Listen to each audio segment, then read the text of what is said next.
দুর্নীতি করলে বড়জোর কয়েক বছরের জেল হয়, ফাঁসি তো হয় না। তাই দুর্নীতি করতে মোটেও ভয় পান না তিনি। অকপটে স্বীকারোক্তি দিয়েছেন বিআরটি এর সহকারী পরিচালক কাজী মাহবুবুর রহমান।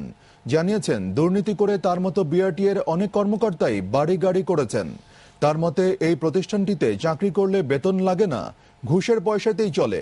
টাঙ্গাইল প্রতিনিধি কাজী রিপনকে সঙ্গে নিয়ে হারুনুর রশিদের ধারাবাহিক রিপোর্টের প্রথম পর্ব। কাজী মাহবুবুর রহমান চাকরি জীবনে দুবার সাসপেন্ড হয়েছেন, জেল খেটেছেন 5 মাস। সব ঝক্কি কাটিয়ে এখন তিনি বিআরটি এর সহকারী পরিচালক হিসেবে টাঙ্গাইলে কর্মরত। তবে নানা জটিলতায় 9 বছর ধরে বেতন পাচ্ছেন না। তারপরও তার কোনো অসুবিধা নেই। কত বছর ধরে বেতন পান? এই তো 8-9 বছর। বেতন লাগে না? না, বেতন তো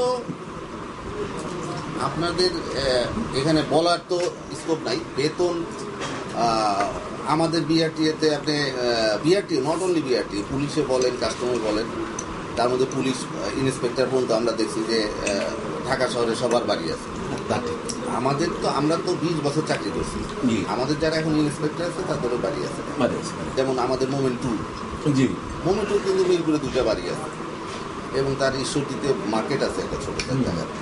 কিন্তু মোমেন্ট 2কে সবাই জানে যে একটা অত্যন্ত সচল। তিনি বলেন দুর্নীতি করতে তার ও তার সহকর্মীদের বুক কাঁপে না, কারণ জেল জরিমানা মাথায় নিয়েই তারা টিকে আছেন।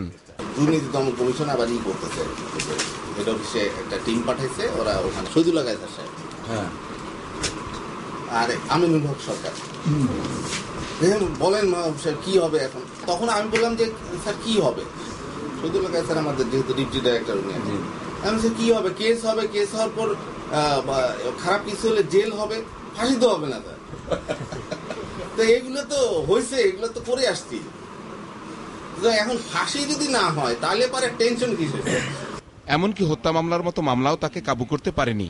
মানে কিছু কিছু রেকর্ড আছে আমার কিন্তু খুব খারাপ, তাই খুব মারাত্মক খারাপ। যেমন আমার নামে মার্ডার কেস হচ্ছে, তাই জেল খাটছি। এটা কি চাকরির পরে নাকি সব এভরিথিং ইন সার্ভিস? সেটা কেন আসলে কি না না মানে তার ভুক্ত হয়েছে তো আমাকে। আর নানা বদ অভ্যাসের কথাও স্বীকার করেন অকপটে। আপনার আগার গায়ে যাওয়ার অভ্যাস আছে? আমার আবার ছোটবেলায় আবার বাজে অভ্যাস ছিল তো নানান রকমের। এখন